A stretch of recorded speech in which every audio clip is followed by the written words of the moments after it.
Sekarang ni dekat GSC ada combo popcorn Papazola The Movie. Harga dia cuma RM18.50. Bila korang beli popcorn, korang dapat kotak ni.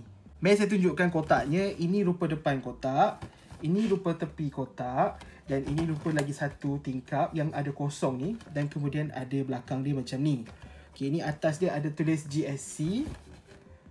Dan bawah dia macam ni lah.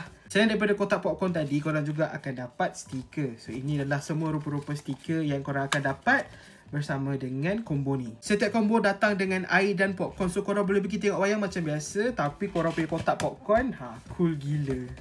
Stiker stack ni bukan sekadar stiker suka-suka, tapi stiker yang 4 ni sebenarnya korang boleh tampal dekat atas ni untuk completekan yang kosong-kosong ni.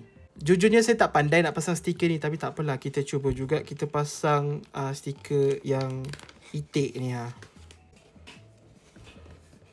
Selain itu kita boleh pasang stiker yang otoy ni juga.